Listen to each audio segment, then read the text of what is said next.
Welcome to Travel with Danny and MJ. I'm Mary Jane. And I'm Danny. We're traveling the world with just carry-ons and a backpack each.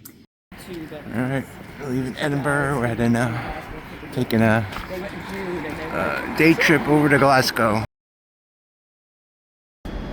We're at the Edinburgh Waverley train station. Just waiting for our train to take us to Glasgow for the day.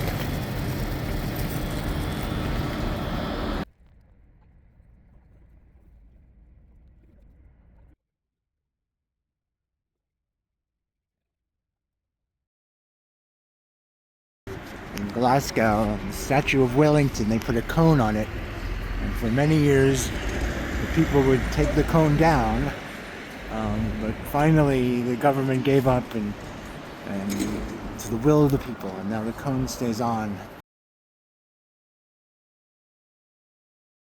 So this is the Glasgow Cathedral. The spire is under renovations. It's full of scaffolding. Oh, here it's quite an impressive cathedral inside. So this is the inside of the Glasgow Cathedral. It really is massive, like many of these European cathedrals. So Glasgow Cathedral is dedicated to Saint Mungo, who founded the church. So this building probably dates from at least in the beginning in the 1100s. I'm sure has been renovated and added to and remodeled over the years to its current massive state. It was, founded in the 1200s as a Catholic church, but following the Protestant Reformation in the middle of the 1500s, it became a Church of Scotland Kirk, and has been that way since then for the past, what is that, so many years, 500 years.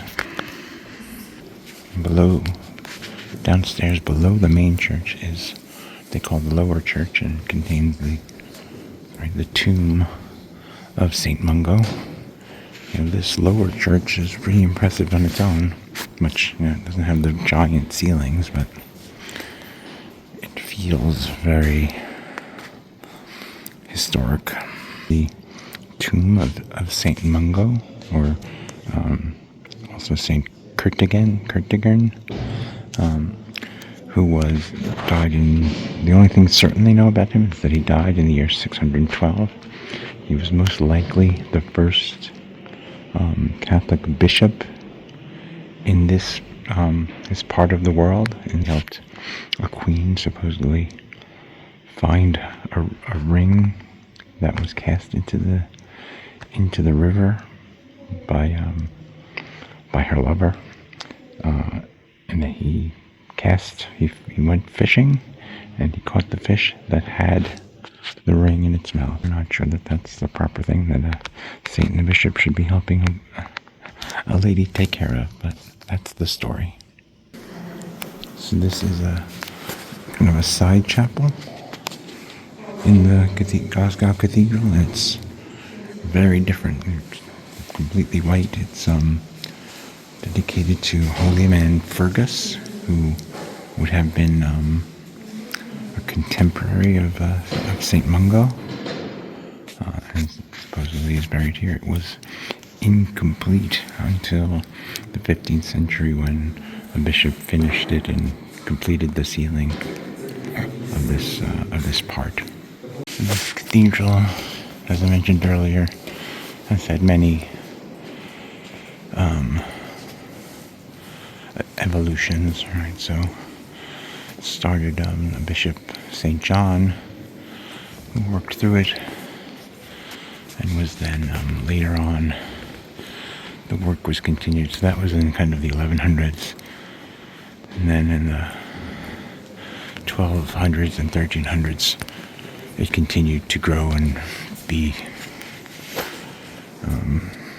expanded and extended. And so there are different architectural styles reflecting the times of those different renovations. So from the front of the altar, you can look back and see the kind of organ set on the walls on two sides, as well as where the choir would have stayed and sung. One thing I just learned is that this part of the church would have been for the noble and the clergy, and this part of the church in the back would have been where the common people would have stayed and could hear the ceremony but not seen so much of it. So this is the Necropolis of Glasgow, which is one of the more important cemetery graveyards in Europe. In the beginning of the 19th century and I guess the 18th and 19th centuries, Glasgow is a very, very important city from a trade perspective. It really had its kind of golden age when the Americas were very young, and tobacco was a big cash crop. It had a big advantage because of its northerly location, that sailing to America was much faster than London or any of the more southerly cities of the time. So they had literally, we were told, like a 6-week advantage in terms of trading with the Americas and getting the tobacco. A lot of that wealth was gained in the slave trade, so ships would sail from here, get slaves from Africa, sail to America, sail back here with the tobacco. And according to our tour guide today, the first 3 millionaires, at least in terms of British pounds, were here in Glasgow. And a lot of them are buried here, so this is a very elaborate and important cemetery.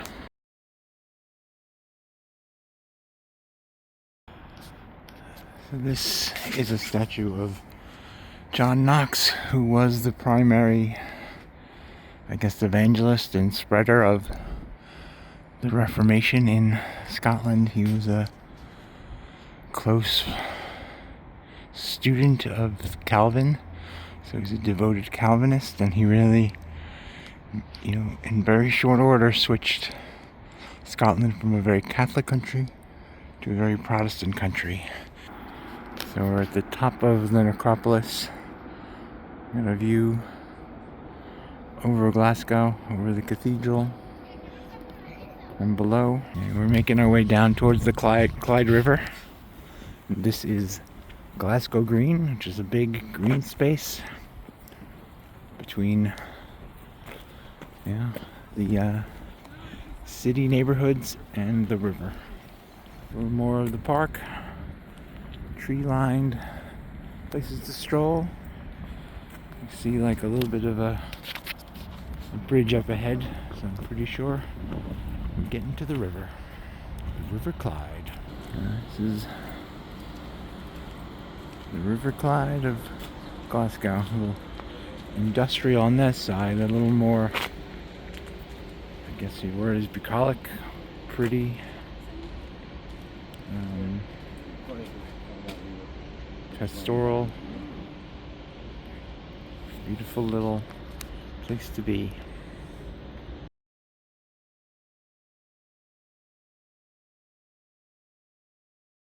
A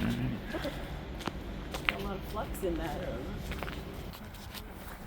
Looking right into the sun, some more of the river. River Clyde here in this pretty park. Well, we watched the first episode of it. Well, it wasn't the best. We went interrupted. We're in Glasgow at the Winterfest, which is a Christmas market. We're gonna have a little stroll through, see how it is. So we're We were in the Edinburgh one the other night. See what the Glasgow one looks like. We got big crowds here, making our way through.